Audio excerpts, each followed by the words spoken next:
Bismillahirrahmanirrahim. Assalamualaikum warahmatullahi wabarakatuh.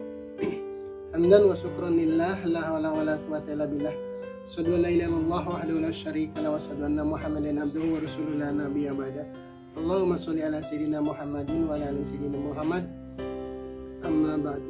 Sahabat sejati yang Allah muliakan, sering doa semoga pagi ini dalam keadaan sehat walafiat, dalam keadaan sehat lahir dan batin, wabil khusus tetap dalam keadaan iman dan Islam.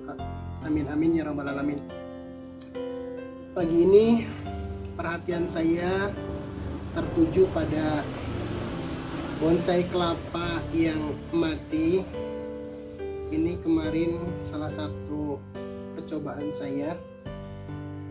Sebenarnya sudah bagus, sudah rapih, tapi kemarin saya terlalu dalam menyayatnya sehingga tunasnya terpotong dan akhirnya mati. Kemudian perhatian saya jadi tertuju pada 3 buah mata yang ada di batok kelapa ini. Ini ternyata sangat keras. Tadi saya sudah coba dengan obeng ini, tidak tembus.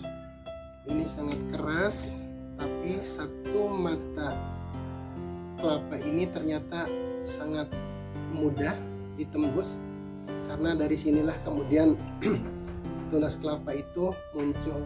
Jadi 2 mata kelapa ini tidak tumbuh tunas dan keras sekali, sementara yang satunya tempat tumbuh tunas ini ternyata dengan sangat mudah ditembus oleh bibit kelapa yang sangat lunak. Bahkan ketika saya sedikit dalam menyayatnya, tunas kelapa tersebut segera patah dan akhirnya mati. Ini sangat menarik. Ternyata bahwa apa yang kemarin saya sampaikan, ketika kekuatan itu lahir dari dalam, maka dia merupakan sebuah power yang sangat luar biasa sehingga mampu menembus batok kelapa yang keras ini tanpa merusaknya. Itu yang luar biasa. Satu hal lagi, bahwa ini mengingatkan saya dengan sebuah momen di mana ketika itu saya dipertemukan Allah dengan salah seorang bapak-bapak, namanya Pak Wandi. Saya hanya ketemu beberapa saat saja dengan beliau, mungkin tidak lebih dari 1 jam, tapi kejadian 2005 itu sampai dengan sekarang demikian membekas di hati saya. Sebuah perkataan beliau yang hingga saat ini saya ingat adalah bahwa apapun masalahnya, apapun keadaan yang kamu hadapi sekarang, semuanya bersumber dari hati kamu. Saat itu saya tidak terlalu paham dengan apa yang beliau sampaikan, tapi sekarang saya sangat paham dan yakin sekali bahwa kondisi apapun yang terjadi dengan kita saat ini, sumbernya 99% adalah dari dalam hati kita sendiri. Ketika kita merasa tidak nyaman di kantor dengan orang-orang di sekitar kita, sumbernya adalah karena di hati kita ada perasaan tidak nyaman terhadap orang-orang yang ada di sekitar kita. Pun kemudian ketika kita merasa menderita dalam tanda kutip, penderitaan itu bukan diakibatkan dari eksternal, dari faktor eksternal, tapi lebih pada kondisi hati kita yang tidak menerima kondisi kita, tidak menerima keadaan yang kita hadapi saat ini. Jangankan ketika kita sakit, jangankan ketika kita tidak punya uang, ketika kita baru gajian pun kadang, ketika kondisi hati kita tidak nyaman, maka pasti tidak nyaman. Berapapun gaji yang kita terima, pasti akan merasa kurang. Berapapun uang ada yang di tangan kita, pasti akan tidak cukup. Jadi lagi, kurang atau tidaknya uang kita lebih pada kondisi bagaimana hati kita menerimanya. Kemudian ketika kita merasa banyak orang yang membenci kita, banyak orang yang ngomongin kita, banyak orang yang kemudian tidak sepaham dengan kita, itu pun lebih pada kondisi hati kitanya. Pangrasa Guru pernah bercerita, pernah dawuh bahwa ketika di depan rumah kita ada tempat sampah, maka secara otomatis itu akan mengundang orang lain untuk ikut membuang sampah di tempat tersebut. Seperti itu pun dengan kondisi hati kita. Ketika hati kita dipenuhi dengan sampah-sampah kehidupan, dengan perasaan iri, dengan perasaan dengki, dengan perasaan marah, dengan perasaan dendam, dengan perasaan yang tidak nyaman, dengan perasaan kufur, maka kondisi tersebut seperti kita sedang menyiapkan sampah di hati kita. Maka jangan salahkan orang lain yang kemudian ikut membuang sampah ke dalam hati kita. Jangan salahkan kemudian orang lain akan merespon dengan kebencian yang sama. Jangan salahkan orang lain akan merespon dengan kemarahan yang sama.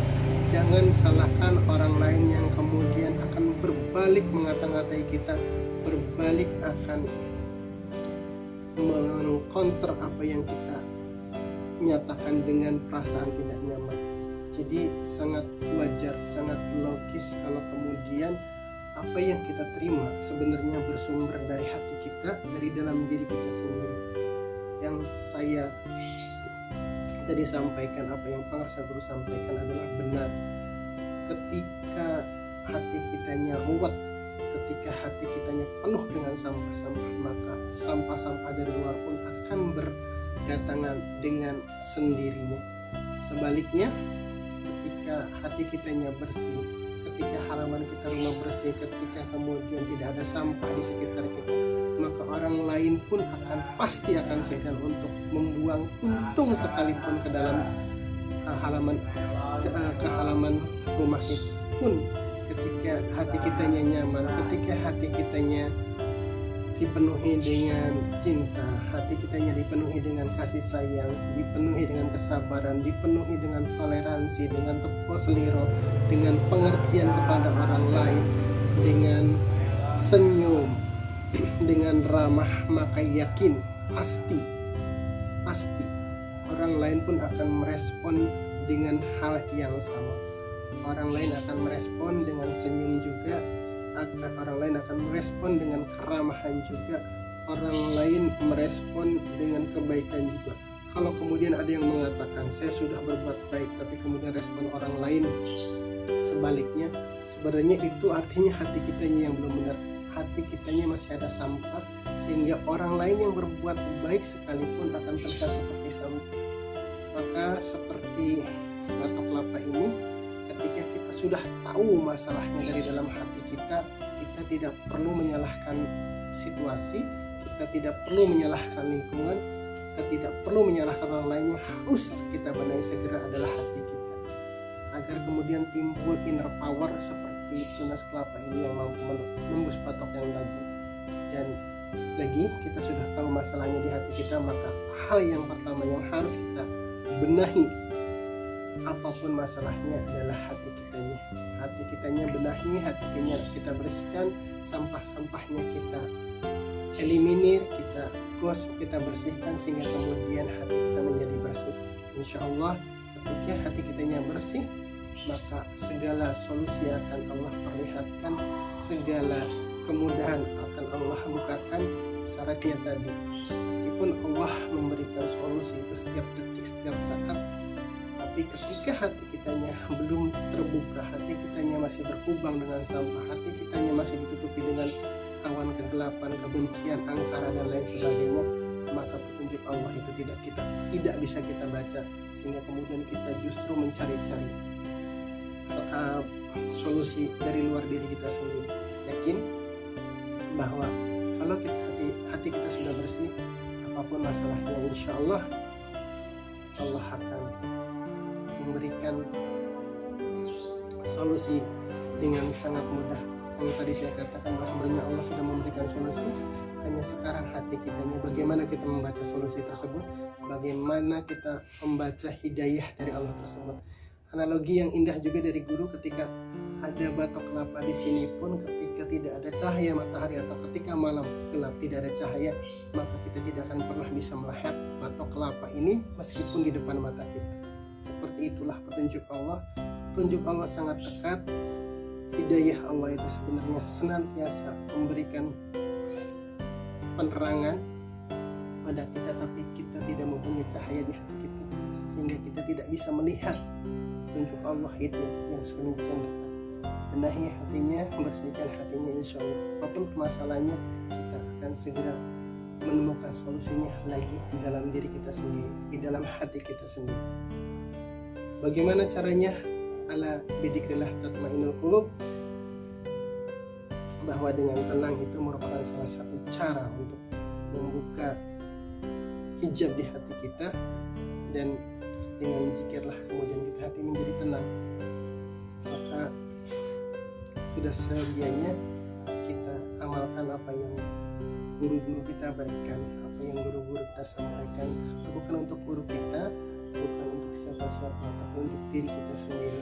Kalau kemudian kita menemukan ketenangan itu untuk diri kita. Kalau kemudian kita mendapatkan solusi pun untuk diri kita. Jadi guru sudah sedemikian berjasa menjadi wasilah Allah untuk memberikan petunjuk kepada kita. Cara kita menghormati dan membalasnya adalah dengan mengamalkan apa yang beliau ajarkan. Billahi taufiq wal hidayah. Wassalamualaikum warahmatullahi wabarakatuh.